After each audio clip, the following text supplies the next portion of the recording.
94.9 and 104.5 The Pick. It is Shaggy, and joining me on a Zoom call right now, we have the one, the only Mili, or as we call him now, Mr. Steelheart. How you doing, my man? How are you, Mr. Steelheart, huh? Mr. Okay, I love it. Steelheart. Well, see, I want to give a shout out to our mutual friend, Mike Gobby. Perfect. Yes, Mikey. Hello, buddy. In Mike's interview, then you told him, call me Mr. Steelheart. So that's what I'm going to refer to you as forever, Mr. Steelheart. Well, I told him Steelheart, and he said Mr. Steelheart. So I guess it's gonna stick. Who knows? Let's see what happens. You know. Well, you know what? I like it. Now, I know Steelheart's got a lot going on right now, but before we get to that, I want to take it back to 2010. So I was actually in high school at that time, and the Doors were my favorite band of all time. I mean, I was completely obsessed with the Doors in 2010. And you actually went out with Ray Manzarek and Robbie Krieger on tour in 2010. So I just want to know how that came about. Very interesting. So I was looking for a new manager, and my attorney hooked me up with a gentleman named Tom Votorino, and I went to meet him at an Italian joint here in LA, and we're having lunch, and he looks at me and he goes, you know, I'm managing this band, pretty famous band. He goes, they sold about 80 million records, and we're looking for a singer. You know, now mind you, about 2 weeks prior, I had this premonition that I was going to do something completely different than what I'm used to doing. You know, I had this vision, you know, and sure enough, when he said, when he's talking, I'm like, oh, okay, curious to see, well, who's the band? I said, who's the band? He goes, well, it's Robbie and Ray, the Doors. And I'm like, shit, there it is. There it is. There's that side road. Because with respect, I grew up with, you know, listening to Zeppelin, Van Halen, Deep Purple, Bad Company. So I was in that vibe, you know. And in high school, the other side of the school was the Doors, the Doobie Brothers, you know, that vibe. So I knew the songs, but I wasn't really, you know, completely in it, immersed into it, you know. But when he said the Doors, I was like, would you like to do an audition? I was like, absolutely. Are you kidding me? I'm in. And it was interesting. I went back. I was living in Virginia at the time. I went back home, and I'm sitting there listening to all the songs. Now, it's one thing listening to something, but it's another thing when you fall into it, when you fall into the spirit, into the heart of what really is happening. You know what I mean? In the music and what's coming through the people, and, you know, the spirits that are coming through them. And when I really fell into that, I was just like, oh shit, this is amazing, you know? And at one point I just said, you know what? I got this. I'm meant to do this. I felt like I was invited in. So I went to my studio. I had this really beautiful big room in my studio. I sat in the middle of the studio and I had the music playing. And I kid you not, I'm sitting there, and I don't know whether it was me making it up or whatever you want to call it, or whether Jim literally showed up, you know, speaking to me. But nevertheless, it was my reality. Okay. Till this day, I feel the same thing. And it was so powerful that I'm just sitting there listening to the music and falling into the energy of the band, his vocal, the lyrics. And then it was as if somebody asked me, are you in or not? You want to do this? And I was in tears. I have to tell you, I was just like, holy shit. It was so heavy and beautiful. And of course I accepted, you know. Well, why not? Well, everything I do, it comes to that energy. You know, I don't just do something just to do it. You know, I don't write songs just to write it. It's just not my style, not who I am, you know. And when I was invited into that space, I was like, okay, I'm in. We're going to do this. When I went back to LA to audition, there was a bunch of people waiting outside. I came in, I sang one song, and I'm like, oh, wow, this is great. Can you do another one? So then we sang another one. Then he goes, can you do another one? Absolutely. So we did another one. We did like 6 songs, I believe, you know? And then we went and did Light My Fire, which was Robbie's the most, you know, he wrote the song. And the most important part of that song is the last scream when Jim goes, fire, you know? And I finished and I sang and I fucking killed it, you know? And Robbie goes, you know, you're the only singer that actually ever done that right. That was it. Wow. It was done. Yeah. It was funny. I just did a show with Robbie for their 55th anniversary of Strange Days album That's here at great. the Whiskey. And yeah, it was wonderful. Wonderful. Oh, I bet. And of course, rest in peace, Ray Manzarek. You know, Ray, I got to tell you, he was a very, you know, integral part of that band. You know, all of them were. Every single one of they all made something, you know, amazing. And Ray and I tell you, I would say probably every show when Robbie would do his guitar solo, we all get off the stage and we're sitting on the sidelines, you know, and we'd always give each other a hug. You know, it's like we just had such a great chemistry, you know. Yeah. I was And actually looking up videos yesterday of you doing that tour. You sounded so good. I mean, seriously, like props to you. I don't know many people that can pull off, you know, Jim Morrison vocals like you do. And of course you put your own twist to it, but you know, I mean, it's really true to the original with a hint of your own style as well. Yeah, it's you know, it's so important. And this is, you know, I didn't join that energy to, first of all, to mimic Jim. That's not my job. You know, my vision of it was to transcend his energy, you know, and the lyrics that he's written and the music they've written. That was what I'm meant to do and I was supposed to do. And but to have me in it, of course, you know, and I appreciate that you know, that you felt that and saw that. Oh, I definitely did. Now, I mean, last question on that subject. Was there ever any talk of John Densmore joining in? Here and there, you know, here and there. John is just he's just not interested in doing, you know, big tours and all that stuff. Fair enough. You know what I mean? I mean, even, man, what we did, I mean, it was pretty intense. I mean, it was you know, basically United States, and then we did Europe. I mean, it was legit tour, man. It was like boom, boom. And we're doing like, you know, 25 songs a night. So it's no joke. You know what I mean? A lot of songs. Exactly.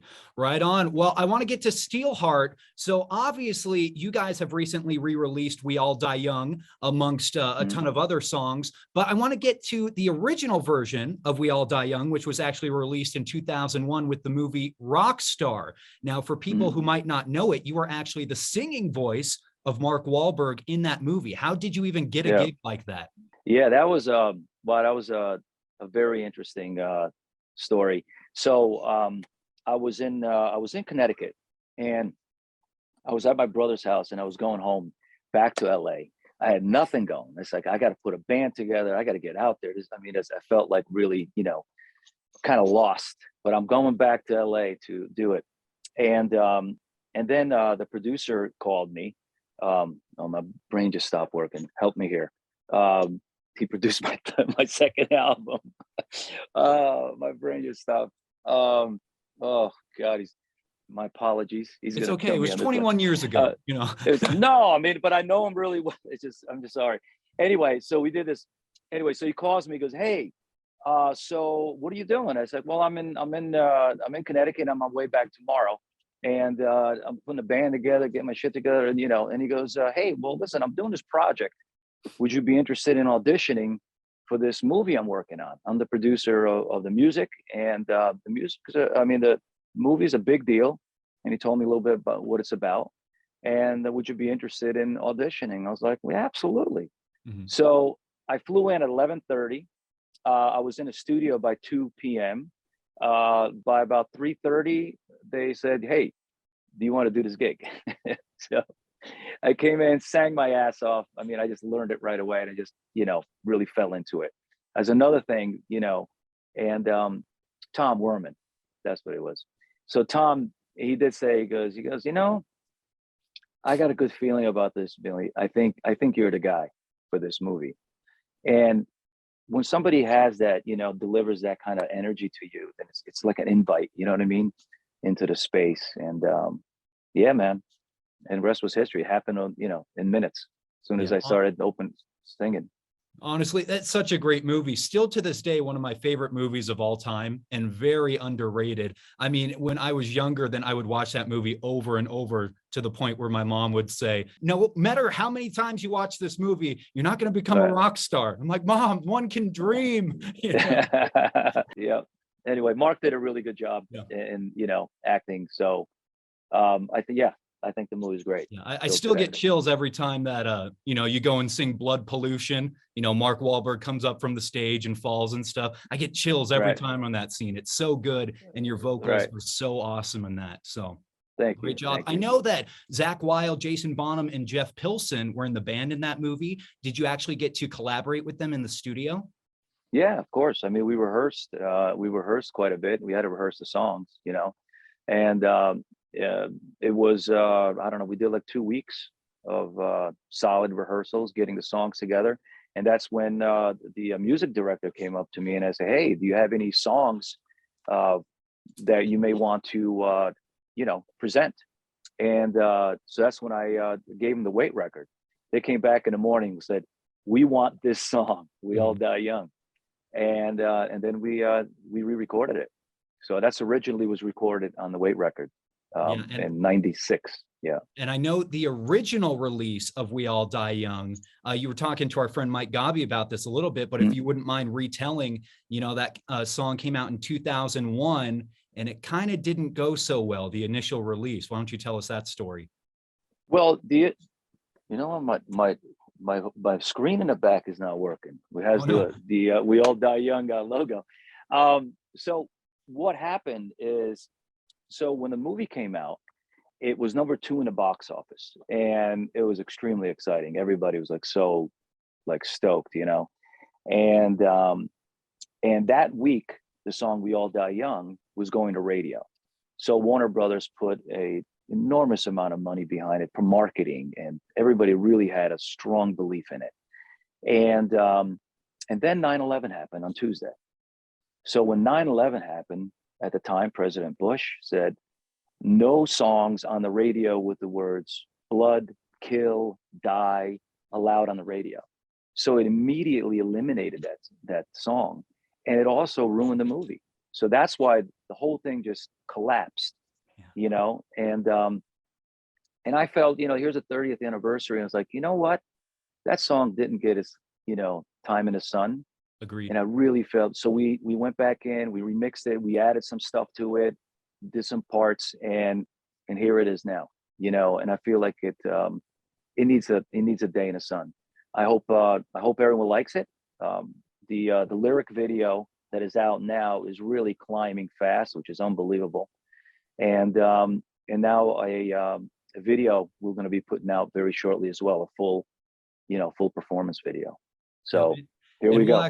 we'll be putting the song in rotation right here on The Pick. So if you are listening to The Pick, 94.9, 104.5 The Pick, listen for Steelheart's re-recorded version of We All Die Young. It will be playing on the radio plenty of times to hear. So tell us, this new album, where can people get it? Okay, so here's how it's going to work. The new album is set to be released on November 30th. It's going to go up probably next week for pre-sales. And you're going to be able to only get the vinyl and the CD. The digital is going to be next year. Okay. So because we just want to go, let's bring a little old school back, get something tangible in your hand that you can, see and feel, and, the artwork, all that stuff. And on the first 1,000 albums, I'm going to personally sign and personally to personalize and sign. So so you better get your order in as soon as it comes out. And then of course you can get all the music on steelheart.com, Spotify, Steelheart official Spotify, Facebook official Steelheart, Facebook official. Instagram is Steelheart01 because someone stole my Steelheart, which is not cool. And they're squatting on it, which is not cool. So Steelheart01 Instagram, and TikTok Steelheart official. Well, perfect. Forgot to tell you something. Yes. Sorry. So just to let you know, I re-recorded "She's Gone," Yes. okay, which is a very famous song in Asia and around the world, but not here as much. But who knows, maybe what the future beholds. I re-recorded with piano, vocals, and a 40-piece orchestra. So it's Awesome. really epic. Also, "Mama Don't You Cry," piano, vocals, 40-piece orchestra. We did "Everybody Loves Eileen," recorded with a full band, live rock and roll. And we did "I'll Never Let You Go," Angel Eyes, re-recorded that as a duet, acoustic. And a young female singer who is phenomenal, did an amazing job. I'm not going to tell you who it is. So that's going to be the fourth single we're going to release from this album. I think you guys could really dig this one. Sure. I know who it So, is, but I'm not going to spill the tea either. You no. got to buy the album to find out, right? Yeah. Well, yeah. I mean, we're gonna wait till I really want to make a beautiful video out of that, and I think that would be a good time to reveal that. I think everybody would be excited. I don't think anybody is ready for who it is, but it's going to be great. I look forward to that. And once again, Steelheart on the road anytime soon. Can we look forward to that? Always Steelheart, always on the road. We're doing a lot of dates all over the place. Next show is in well, actually my show, I think, is South Carolina. I do an acoustic set, and then we do Dallas in November, and we're waiting to see if we're going to go to India coming up end of November. Yeah, so we're like 7-Eleven everywhere. Exactly. Right on. Mili or Mr. Steelheart, or just Steelheart, whatever you want to call him. He's here. Make sure you get the new album November 21st, correct? No, November 30th, my birthday. November 30th. Okay, so you got to wait another week after that. So fantastic. Anything else you want to say, Mili? I love to all, man. Just thank you for your support. Keep it going, because being in this business these days, we need all the love and support from our fans and our friends, because it is how would I say, there's a lot of people in the way. Everybody's making music. You know what I mean? So exactly. Right on. Well, thank you so much, Mili from Steelheart. New album out November 30th. Get it and listen right here on The Pick to hear the new re-recorded version of We All Die Young and a whole lot more. Thank you so much, sir. Yeah. Love. Peace. Take care.